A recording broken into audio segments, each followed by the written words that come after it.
আসসালামু আলাইকুম। আমি এই টেকনিশিয়ান শোরুমে কৃত্রিম প্রজনন লালতি লাইভ স্টক বিডি এর একজন প্রতিনিধি।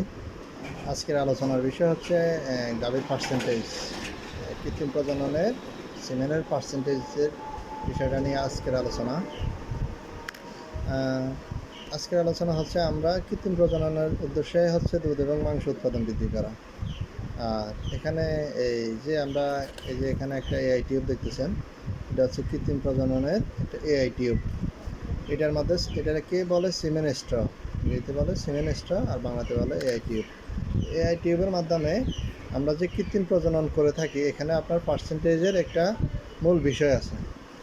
বিষয়টা হচ্ছে কি, আমরা এই খামারে যাওয়ার পরে একটা কৃত্রিম প্রজনন করার সময় আমরা যখন একটা খামারে যাই, খামারে যাওয়ার পরে খামারির সর্বপ্রথম বিষয় হচ্ছে, ডাক্তার সাহেব আপনি কৃত্রিম প্রজননে কত পার্সেন্টেজের সিমেন্ট দেবেন। তা আমরা বলি যে আপনি কত পার্সেন্টের সিমেন্ট দেবেন তার উপর নির্ভর করবে। এখন দেখা গেছে কি, আমরা এদেরকে পরামর্শ দেওয়ার কথা, কিন্তু ফেরা আমাদেরকে পরামর্শ দেয় যে না ডাক্তার সাহেব আপনি আসছেন, আমাকে ফ্রিজিয়ান 100% সিমেন্ট দেন, শাহিওয়াল 100% দেন, অথবা এই অন্য যে সিমেন্টগুলো আছে এগুলো 100% দেন। কিন্তু তার যে গাভী এবং তার যে ম্যানেজমেন্ট, তার যে খামার পরিচালনা, সে 100% সিমেন্ট পাওয়ার উপযোগী না হওয়ার কারণে আমরা তাকে বলি যে ভাই আপনি হয়তো 75% সিমেন্ট দেন, আর নাহলে 87.5% সিমেন্ট দেন। সিমেন্ট দিলে এটা আপনার জন্য প্রযোজ্য হবে। বলছে যে না ভাই আমার 100% দেন, আমি ম্যানেজমেন্ট ঠিকভাবে করতে পারবো। আসলে তারা ম্যানেজমেন্ট ঠিকমতো পারে না, এবং আমাদের কৃত্রিম প্রজননে তারা সবার আকাঙ্ক্ষা হচ্ছে 100%। হ্যাঁ, 100% দেওয়া যায়। কাদেরকে দেওয়া যায়? যারা সচ্ছল এবং খামারের বিষয়ে 8-10 বছরের একটা অভিজ্ঞতা এক্সপিরিয়েন্স আছে, তাদেরকে 100% দেওয়া যায়। এবং একটা গাভীকে কত পার্সেন্টেজের সিমেন্ট দিলে দুধ প্রোডাকশন বৃদ্ধি হবে, এই বিষয়টা আমরা কৃত্রিম প্রজনন কর্মীরাই নির্ধারণ করি, কিন্তু খামারিরা এটা নির্ধারণ করার প্রশ্নই আসে না। এই যেমন কি একটা কথা, আপনার একটা গাভী আছে, সে 8-10 লিটার দুধ দিতেছে, তাহলে আমাদেরকে কোন ধরনের সিমেন্ট আমরা সিলেকশন করব।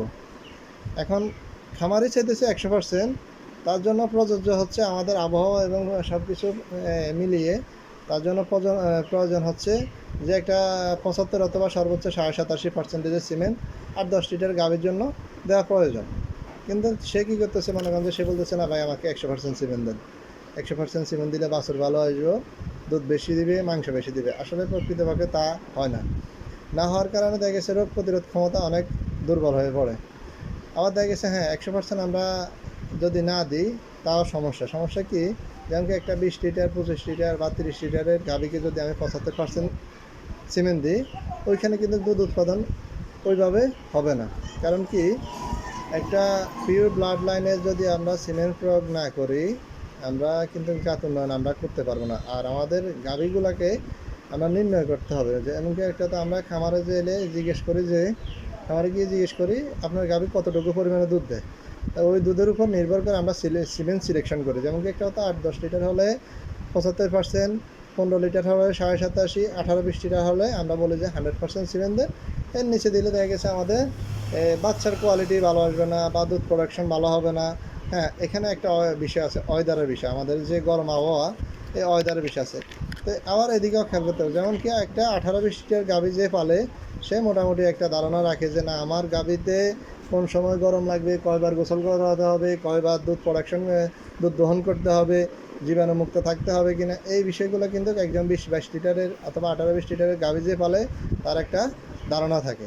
কিন্তু আমাদের প্রান্তিক পর্যায়ে যে একটা দেশি গাভী ফালে, অথবা দেখা গেছে যে 8-10 লিটারের একটা গাভী ফালে, সে কিন্তু ম্যানেজমেন্ট সম্বন্ধে ওইভাবে ধারণা রাখে না।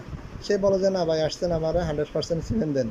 এই 100% সিমেন্টের কারণে আমাদের প্রজননে অনেক ব্যাঘাত ঘটে। দেখা গেছে কি, একটা গরু 1বার 2বার 3বার বাচ্চা দেওয়ার পরে এ আর ঠিক মতন কনসেপ্টও করে না, দেখা গেছে দুধ প্রোডাকশন করে না, ক্যালসিয়াম শর্ট, মিল ফিভার, এই রিপিট ব্রিডিং, দেখা গেছে আপনার ওই যে অপুষ্টিজনিত সমস্যা থাকার কারণে আমাদের এই গাভীগুলা অল্প কদিনে কালীন হয়ে যায়, মানে বাতিল হয়ে যায়। এর কারণ কিন্তু আসলে কৃত্রিম প্রজনন করবে না, এখানে আপনার খামারিরা দায়ী বেশি যায়। এই কারণে যে তারা বলে যে না আমাদের 100%, এখন তারা পরামর্শ দেয় এই এআই কর্মীরা যে না ভাই আপনি 100% সিমেন্ট দেন। এখন পরামর্শ দেওয়ার কথা হচ্ছে এআই কর্মীর, মানে কৃত্রিম প্রজনন কর্মী অথবা যে ডাক্তার যায় তার পরামর্শ দেওয়ার কথা যে না ভাই আপনি একটা 75% সিমেন্ট দেন অথবা 87% সিমেন্ট দেন, এটা হচ্ছে আমাদের ওয়েদারের উপযোগী। এই আর কি অবস্থা। আসলে কৃত্রিম প্রজনন, তো এই কৃত্রিম প্রজনন আসলে যারা টেকনিশিয়ান তারাই ভালো জানে। আপনারা অভিজ্ঞতা ঠিক আছে, যেমন কি একটা আপনার গাভী পালেন দীর্ঘদিন ধরে, আপনার অভিজ্ঞতা আছে ঠিক আছে, কিন্তু তার থেকে অনেকগুণ অভিজ্ঞতা একজন কর্মী রাখে, যদি সে প্রকৃতপক্ষে এই কৃত্রিম প্রজনন বোঝে, সে কিন্তু অভিজ্ঞতা রাখে। তো ধন্যবাদ সকলের। আসসালামু আলাইকুম। এভাবে প্রতিদিনই নিয়মিত ভিডিও আসবে খামার বিষয়ে জানার জন্য। আপনারা মতামত প্রকাশ করবেন কোন বিষয়ে জানতে চান। আমার যতটুকু ক্ষুদ্র জ্ঞান আছে আমি ওই জ্ঞানের মাধ্যমে আপনাদেরকে খামার বিষয়ে ধারণা দেওয়ার চেষ্টা করব। ধন্যবাদ। আসসালামু আলাইকুম।